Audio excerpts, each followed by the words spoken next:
Mayong adlaw, mayong hapon, may buntag, may gabi sa tanan atong mga kaigsuonan sa tibuok kalibutan o sa tibuok Pilipinas, sa tanang mga bisdak, mayong adlaw kaniyong tanan. Shout out sa tanan atong mga higala o mga kaigsuonan, labi na kang Brother Kit Kutamora sa Manila o sa tanang mga kauban sa Sovereign Grace Ministries sa Bohol, no. Ang ubang mga kasimbahanan ready na sa pagsimba, no. Bisan pa ang uban nagsimba na, no. Ang uban nagtigom na nya ang atong kaigsuonan sa Iglesia Apostolika Katolika Romana sanitize na sa ilang mga kasimbahanan ug doon na Ministry of Sanitation, no. Ug sa halos mga kasimbahanan sa bukid, no, sa congratulations, no, na naantay kainit kadasig sa pagsimba ug uban sa kadasig o kaikag dunay pribilehiyo, dunay advantage ug doon na po'y mga disadvantage, no. Kay bag unsay dagan sa panahon tungod kay akong gihunahuna makaigsuonan nga kining mga panghitabo karon buhat is Dios. It is the hands of God and it is the ways of God. Agi si Dios. Muna nga importante kayo sa akong bahin murag dili pa kayo ko ready og andam nga mobalik sa kining old normal, no. We are now in the new normal and I'm taking advantage for the reality of what God is doing. Ang gila nga ang Dios mo'y nagapamuhat, nagalihok niini, no. Akong ila nga ang Dios mo'y nagpahamutang sama sa iyang pagbungkag sa Tower of Babel because man was controlled by man. Originality, when God created man, He created them in the spirit, no. Nya gibutang ang humus, nya gihuyop niya ang espiritu ngadto sa yuta, nya nahimong living soul. Ug bisan hubo sila pero wala sila'y kaulaw, wala sila'y sala nga nasa ilang kinasuluran tungod kay they are clothed by the glory of God, no. Puno sila sa himaya and they walk with God in the cool of the day, no. Pero sila na come short ang tao, na kabsan sa himaya ang tao, diha nagsugod ang trahedya sa kinabuhi tungod sa ilang self-consciousness. Ang ilang gihunahon na ilang kaugalingon, hubo sila, mawaw sila, panington sila sa tanang paagi, sa tanan mo na ang atong gibuhat, no.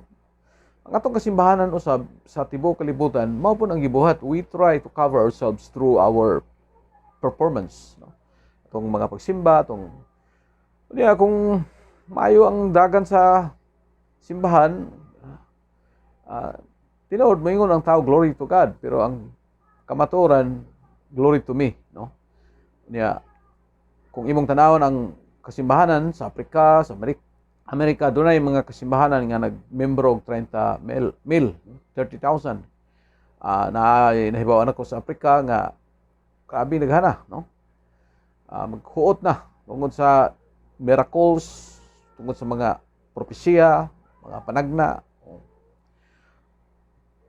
Apan sa dahang gibungkag si Dios kini, ang nabilin ron pastor na lang nasa pulpito, siya ra usa niya warawara sa pulpito, walay tao sa palibot. Panahon sa ECQ, no. Ug karon niya nata sa GCQ niya, MDCQ na modified. Ako kay bagon say basta ang Dios may nagbuhat niini. Sadang mingon ang atong founder sa atong Hisuhanon group, mga kaigsuonan, mga ilalom ni Jesus, nga time will come that you will not worship in the shrine or in the mountain of Mesopotamia. Mao na ingon niya sa John 4:21, no. And nor in Jerusalem, because Jews think that salvation is from the Jews. They are special people, they are chosen people, as what some of the groups believe. Pero mingon si Jesus nga time will come that no worship in the mountain nor in Jerusalem. Manang ako dili kay ko positibo sa pagbalik tungod kay gi-declare naman gud sa atong Ginoo, no, mga kaigsuonan. Depende. Congratulations kung mabalik mo. Inyohan na siya, no, nga katungod og akong hisgutan karon igsoon kining the creation, no, gihisgot ko ganiha pipila ka mga oras about the creation, no, lesson 1 karon. Gihisgutan ako ganiha nga there is something done before the creation, no, because God was created the earth and we are created before the foundation of the earth. Kita daw gipili na ta, gitawag ta, wala pa tukor ang kalibutan. So before sa creation of the earth, doon na nay mga pinasahi nga mga butang nga nahitabo, no. Unya karon akong hisgutan kining lesson 2, no, the first day of creation, no, sa Genesis chapter 1, no. Dunay gingon sa Biblia nga God created the heavens and the earth. In the first day, he created light, no. Light come, no? Abot ang kahayag. Ug ang pulong sa Dios sumala sa Juan 1:1 nga God is word, ang pulong Dios, no. And the creation was made by the word. Ang tanang binuhat nabuhat, walay daw binuhat matud pa sa diyan nga nagalungtad nga dili pinagi sa pulong. Ang tanang butang nga nagalungtad pinaagi sa pulong. Muna ang Hebrews 11:3, we need to know that the reason why God created the visible world, kining makita ang kalibutan, mga kaigsonan, kay diha na ang kalibutan, no? Kaya dili makita, kaya ang Dios di man makita, Espiritu. And the reason God created the world is for the sons of God, para sa mga anak si Dios, no? Kato iyang hinimo ba, iyang gibuhat nga anak si Dios, no? Nasama gyud siyang dagway. And all creation was made for it. Romans 8:19. So Romans 8 verse 19, the creation waits the eager expectation of the sons of God to be revealed. Aron ang mga anak sa Dios mapadayag mga kaigsoon, and we should remember that God created the creation, the universe. He created the universe for the Son of God to be revealed, aron mapadayag ang mga anak sa Dios. And God wanted to have these true sons. Kay daghan man ang nagangkon. Atong adlaw magaingon nga ako nga imo kong anak, naghingilin ko mga yawa, naghatag ko mga milagro, nagapropesya ako. Namingon ng Dios, wala akong makaila kaninyo. So in order to belong to the sons of God, we have to know the man who become the son of God. Kaya masamta na to, masayran na to, aron mahibaw ang nga kita anak si Dios. Atong masayran o unsa ang tinuod natong pagkaanak si Dios, masayran na to. Kitsa man ang tao nga nahimong anak si Dios. Kitsa ang tao nga nahimong anak si Dios. Sa Romans 1:4 magson, and declared to be the Son of God with the power, no, according to the Spirit of holiness by the resurrection from the dead, no. Kung imong tan-awon pagmaayo, mga kaisonan, ang Romans 1:4, ang pagdeklarar sa pagkamahimong anak sa Dios, mga kaigsoon, uban sa gahum, uban sa dakong gahum, sumala sa Espiritu sa pagkabalaan. Unya, sa Espiritu sa pagkabalaan by the resurrection from the dead. Mahimo lang ang tao nga anak sa Dios kung iyang ma-experience ang first resurrection. Maraming ng Biblia, blessed and holy are those who are part of the first resurrection. Because if you are part of the first resurrection, death has no power. Diri igsoon, klaro kayo, uban sa gahom, gipaila nga ang anak sa Dios sumala sa Espiritu nga balaan o pinaagi sa iyang pagkabanhaw gikan sa mga patay. Kinsa man ang nabanhaw gikan sa mga patay? Si Kristo Jesus, mga kaigsuonan, ang atong Ginoo, our Lord. So, tanaw na to, we must study about the mystery of the creation so that we could understand how the Son of Man become the Son of God.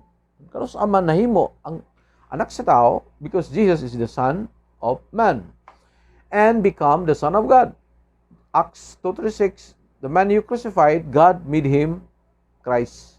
God made him Christ, no? In Genesis 1:2, so now the earth was formless and empty. Darkness was over the surface of the deep. And the Spirit of God was hovering over the waters.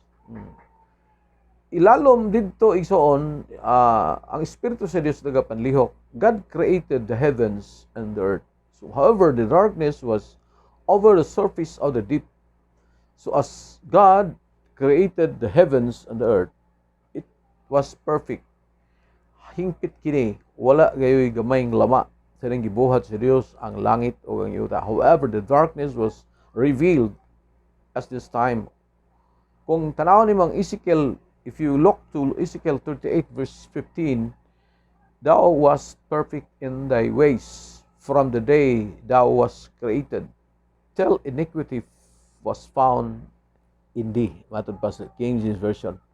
Kining hingpit ang kagawian gikan sa adlaw sa pag-umol kaniya hangtod nga dili pa niabot ang pagkadili matarong hingkaplagan diha kaniya. So the creation cannot be perfect forever with the first, no? Therefore God wants to destroy the first to establish the second. So ang unang giumol, ang unang gimugna, ang unang giplastar si Dios, hingpit unta pero diha may na sipyat do, diha may na ning tulibagbag, no? Muna nga mingon ang Ginoo sa Hebrews 10 verse 9, siya midugang sa pag-ingon, tanawa ako mianhi pagtuman sa imong kabubuton Ama. Ang nahauna iyang gibungkag aron ang ikaduha iyahang pagatukuron. Okay, klaro kay magigsunan. Ang first niya nga gibuhat was destroyed, so that the second one has place to revealed, no? So Revelation 21 verse 1, ugo niya nakita ko nga ang usa ka bag-ong langit ug ang usa ka bag-ong yuta. Kay ang unang langit ug ang unang yuta mga hanaw na. Ug bisan pa ang dagat mawala. Klaro igsoon, hence we should also demolish sa spiritual side. Kung imong tanawon ang Ephesians 4:22 nga there must be a time nga ma-demolish ang atong old self, no? Atong daang pagkatao, ang daan atong kalibutan. Ephesians 4:22, that ye put off concerning former conversation the old man which is corrupt. Our old man was corrupt according to the deceitful lust. Gikontrol kini sa malimbungon nga kaulag. Nagsugod kini in the Garden of Eden. Nagsugod kini pagka-come short of the glory. To establish the second, mga kaibigan, the new self, new form, new wave. Ephesians 4:24, that ye put on the new man, which after God is created, righteousness and the true holiness. Muna mag-igsonan nga ako, dili ko kampante pagbalik sa old system because we are in the new form, no? When God declare the new person, if anyone be in Christ, He's a new creation, He's a new species, He's a new man, no? Mga kaibigan, old things pass away, behold things are gone, no? So, ang bagong butang moabot niya ang daan, mawala kini siya. Pero we still go back. Kung mubalik ta sa atong daang pagsimba, posible isoon nga dili kini mo padayon tungod kay ang Dios man nagundang niini. Siya man ang kung imong tanawon, kampante na kayo mga reverend, ang mga pastor, ang mga dagko nga mga kasimbahanan sa kahimtang nila ni dato silang maayo kasagaran sa relihiyon mao mo gyud nangadato higud Ginoo, no? Mga relihiyon, the richest religion in the whole world, you know that, who is the richest religion in the whole world. Ipangutana usa sa mga obispo ni normal na nga dato kay ilang na panunod gikan sa nag-establishar sa una, no? Sila igo lang gipialan pero they owns banks, they owns forex, they owns everything, no? So kung imong tanawon Genesis 1:3, God said, let there be light, and there was light. However, ourselves could not realize the things nga we need something to reveal our nature. Adunay pinasahi sa atong sulod nga gisulbad ni sa atong Dios pero kita wala makakita unless our mind will be open, no? Wala makiti ang atong kahimtang. Unsa man ni atong old self, our body of sin, body of death, and sinful nature, ang atong pagkamakasala. Ang gibuhat na to, we try to born again the flesh. We try to born again through going back to the mother's womb. As Nicodemus says nga, ang pagka-born again, Ginoo, mubalik ako sa tagang kasinganan. So he tried to born again the flesh through flesh. Mingon si Jesus cannot be, dili pwede. Nga naman, tugod kay, ang unod, niya ang unod, mamungar man po nag-unod. Mana, i-born again ni mong unod, sugod kay simbahan, live in the spirit seminar, pila ka adlaw seminar ka niya, born again na ka, ang uban sa relihiyon, gituluan, gibatismohan, born again na, usab ng tono, na usab na, di na malikas. Pero, paningkamot may igsoon, kung makasimba sila, arang-arang ilang pagbati, marag mahawang-hawang ang magkabugat sa kinabuhi ang mga sala. Pero di na ganyan makasimba, dili man na nature may igsoon, kuan man na siya, tapsiturbi ang atong pagbati, no? Ang atong pagbati, nagdepende sa atong performance. Dili yun anang Dios. Kung ang Dios na mo puyo nimo, kung ang pagka-born again daw matud pa sa atong Ginoo Jesus, Espiritu. You must be born in spirit and in truth. Muna nga ang kasulatan nag-ingon nga kining old self, body of sin, body of death, kinahanglan masabtan na to ni kay dili ito masabtan bisag unsaon na to ni pag born again, bisag unsaon na to ni pag kolata sa mga bersikulo ni dili kini siya maingon. Muna nga ingon ang kasulatan that was the light Christ must shine on us so that we could realize that we were in darkness. We were in darkness. But when Christ came, no, the light shine upon us. Muna nga, kung ang kahayag na ganit mo sidlak sa itong kinabuhi, praise God, doon ay pribilehiyo, doon ay milagro ikson. Kaya nga naman, ang tanan man gud nakasala, Romans 3 verse 10, as it is written, there is none righteous, no not one. Muna nga, we need to open our eyes of understanding. In Ephesians 5:14 says, for it is the light that makes everything visible. This is why it is said, wake up, O sleepers, rise from the dead, and Christ will shine on you. Ang kahayag ni Kristo, o Lumen Christi, magasidla kinimo. And the light Christ should be revealed and come to us to separate from the darkness, sinful nature. No, if Christ lives in us, mingon ang Ginoo, I will come to you and make you as my abode. Puy-an ka nako. Oh. You are not of your own, you're bought with a price. Palit ta ka sa mahal nga bili. Mana nga, importante igsoon nga ang Kristo mo danag kanato ug makapasiparar kini sa sinful nature. Mana in Genesis 1:4, God saw that the light was good, and He separate the light from darkness. So, if Christ will shine on you, it will separate from light, mga kaigsuonan, from darkness to light, no? Makasiparar kini, no? Ang Dios nag-separate light from darkness. So, however, many could not understand, although the light shone on them because they did not wake up from the dead. Di man ta mo adto sa new form, kaya magpabili naman kita sa old form of worship, mga kaisonan, in the four corners sa atong simbahan. Mana nga, the light shine it in darkness, and the darkness comprehend it not. Dili ni wala yun. Mana nga, 1 Corinthians 15 verse 47, the first man is of the earth, earthly. Second man is the Lord and from heaven. Mana nga, the old Adam, Jesus is the last Adam. Siya ang bayad sa atong sala. Siya ang nahimong unod. Siya ang nahimong sala. Siya ang nahimong tunglo. Aron kita nga tinunglo, dili na matinunglo. Siya ang kinatibuk ang bayad. Gibayad niya, o mingon siya, consumatomis, natapos na. O niya, matod pa sa Biblia, Acts 26, o kining Jesus nga inyong gilansang, gihimo sa Dios nga Kristo. Gihimo nga kahayag. Muna nga, ang nahaunang tao, gikan sa yuta, nahimong abog. Muna nga, if you remain in the flesh, mga kikson, if you remain in the old covenant, you will be rotten. Mahimo kang madunot. Mahimo kang abog, mga kikson. Kaya kaduhang tao, gikan man sa langit. You need to be Christ. You need to be in the light. You need to be in Him. Romans 5:12 busa maingon nga ang sala misulod sa kalibutan pinaagi sa usa ka tawo ug ang kamatayon misulod pinaagi sa sala. Ug tungod niini ang kamatayon mikuyanap ngadto sa tanang mga tao, sanglit ang tanang tao nagpakasalaman. Because of that, mga kaigsonan, darkness come into the whole world. Pinagi sa tao. John 15 verse 22, if I had not come and spoken to them, wala ko man niya, sulti ka ninyo, they did not had sin. Wala ta sila sala. But now, they had no cloak for their sin. Wala sila ikapangulipas, mga kaigsonan. Meaning, we should be awake for our sin and come to realize who the light is.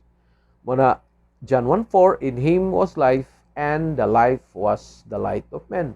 Si Kristo mao ang kahayag sa tanang mga tao so that we could understand the darkness as Christ would shine on us to be separate from darkness.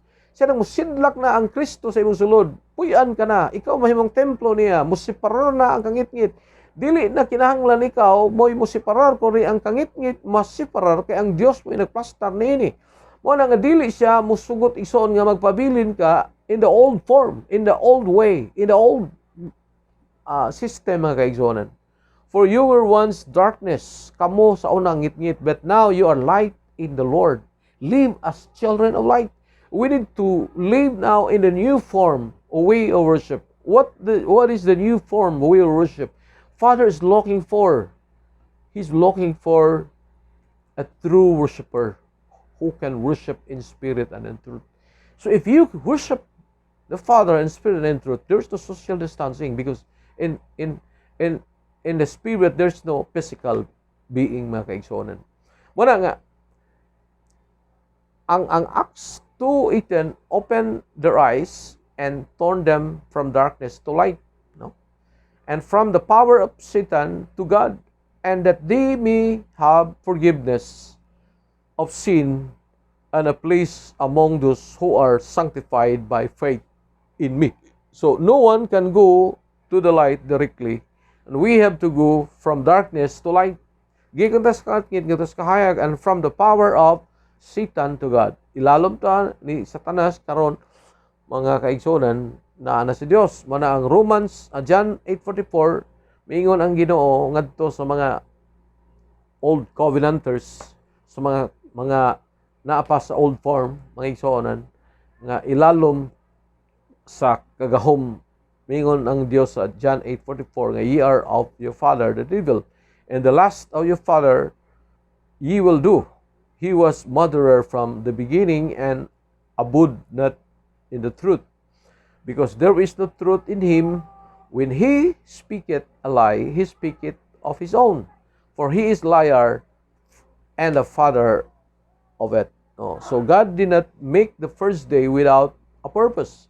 Sa pagbuhat niya sa unang adlaw, igsoon dunay katuyuan, and we have to meet the light of the world, no? Atong encuentro, matagbo, adunay revelation ang light of the world. Mga kaigsonan, ang kahayag sa kalibutan nga mo si Jesus. Muna ang John 8:12, there spoke Jesus again unto them, saying, I am the light of the world. He that followeth me shall not walk in darkness, but shall have light of life. Makabaton sa kinabuhing walay katapusan. So we should not stay in Him because He cannot given us the light before His death. Siya ang kahayag, pagkamatay na niya, wala na. Kinahanglan na ay kinabuhi. Ang kinabuhi, importante igsoon. 1 Corinthians 15:17, if Christ was not risen, kung si Kristo wala pa banhawa, then our faith is nothing. Our faith is futile. Atong pagtuo walay kapuslanan. Kamo naa gyapon sa inyong pagkakasalanan. He came to this world with the darkness, sinful nature. Mayani siya diri uban sa mangit-ngit nga kahimtang, mga kaigsonan. Romans 8:3, kay ang wala mahimo sa kasuguan nga nahuyang pinagi sa unod, kini sa Dios nahimo nga mao nga sa pagpadala sa iyahang kaugalingong anak nga diha sa dagway sa usa ka makasalanon nga unod ug alang sa sala ug sala diha sa unod sa iyang gihukman sa silot. Therefore Satan had holds, mga igsoonan, the power of darkness. Siyang nagunit sa gahom sa kangit-ngit. Pero mahimo lang siyang kusgan kung naay balaod. Because ang balaod, the law will be weakened because of the flesh. So if you are under the senses, if you are under the flesh, if you are moved, controlled by seeing, touching, hearing, smelling, mga kaigsonan, then di ka magsilbi. Mao na ang gibuhat ni Satanas, gipildi niya ang tao pinaagi sa senses. Pag ingon niya kang iba, look, the fruits, then Eve used the lust of the eye, touch. He turned the spirituality to physical. Gibali niya dito sa garden, dito sa kining temptation, dito sa pagpuasa sa atong Ginoo, mao gyapon ang iyang gibuhat, no? Gi-turn niya ang capstone, ang bato nga batilis into flesh, imo ang tinapay, no? Mao gyapon ang iyang kahimtang. Mo na nga kung imong tanawon, wala kini tuguti si Dios. Og ang tao nga muila nga dili siya unod, dili siya bato nga bantilis nga natukod ibabaw sa patukuranan. Mga kaigsonan, pwede nga dili kini malumpag o wala gyud makalumpag niini, nahimo kining uluhang batos pamagang ug ang mga magtutukod niini sa relihiyon nahimong kapandulan nila. Mana nga ang nahitabo mga kaigsonan nga the Satan who abide the power of darkness could test Jesus because his flesh belonged to Satan, no? Katong unod ni Jesus, nataw siya ang unod, ilalom to siya sa kagamhanan sa bitin, no? Kay mingon naman ang Ginoo nga because of this you will scroll the whole day, the whole of your life, and you will eat the dust of the ground. Mana na may part Jesus, dust of the ground, manang doon na siya gahom, doon na siya otoridad, yung Satanas nga, ang tanang otoridad o gahom ni anak ko, akong ihatag ni bisan kisa kung matintal, no? Mga kaigsonan, manang kinahanglan mamatay si Jesus. Pagkamatay ni Jesus, wala na siya gahom, wala na siya katungod, wala na siya rights, wala na maigsoon. Manang nga, through Jesus, we can go to the cross because He was the way. Pinaagi kang Jesus. Sa dihang nalumpag ni Jesus ang gahom sa kaaway, mga igsoonan, gidalatan niya nga to kay Kristo. He led us to Christ, who is light of life. So we, the children of God, know why God created the light and share the good news to those who belong to Christ. Pinagi kang Kristo, mahimutang, so ingon na Biblia nga, ang makaambit sa unang pagkabanhaw, Christ is the first resurrection, bulahan og balaan, and power, the death has no power. Acts 26:23 so on, that Christ would suffer and as the first of the rise from the dead would proclaim to light His own people to the Gentiles. Siya ang atong kayag, siya ang magadeklarar, mga kaigsonan. Ang sulbad sa atong problema sa pandemic, mga kaigsonan, is Christ. Siya ang atong biste. Ang nahosos nga himaya dito sa garden, nahimong adunay katungod ang kaaway, maong bitin. Manang gitawag siya og old serpent, kay gikan pa sa Eden, gikan pa sa Genesis, diha na siya. Sa Revelation, gitawag siya old serpent. Nahimo siyang doon na siya'y otoridad tungod sa yuta. If you remain in the flesh, if you remain in the senses, then he has power over you. If bisan pag unsay imong ranggo sa simbahan, bisan pag elder ka, bisan may angkon pa kang anak ka sa Dios, sama ni kibuloy, he has the power over you, no? Pero if you understand, mga kaigsonan, nga mingon si Paul, I am crucified with Christ, nevertheless I live, yet not I, but Christ lives in me, then he has no power. Because impang die and Christ live. Si Kristo na ang nabuhi sa sulod nato. Muna, ang solusyon ni ining atong pandemic igsoon situation sa kalibutan is the 42nd generation, Christ generation. Nagpuyo sa Espiritu, dili sa unod. Usbon ako igsoon, ako Espiritu nga nay unod, dili ko unod nga nay Espiritu. I am spirit with a body, I am spirit with a soul, but I'm not soul with a spirit, and I'm not body with the Spirit. Originally, He created me in His image. The Lord bless you and keep you. Lord, nagkasalamat, Ama, sa pagpadayag, revelation nga imong gihatag kanamo. Amo kang salamatan sa pangalan sa among Kristo nga mismo nagpuyo sa among sulod. Amen o Amen. Daghang salamat. Matsalam. Assalamualaikum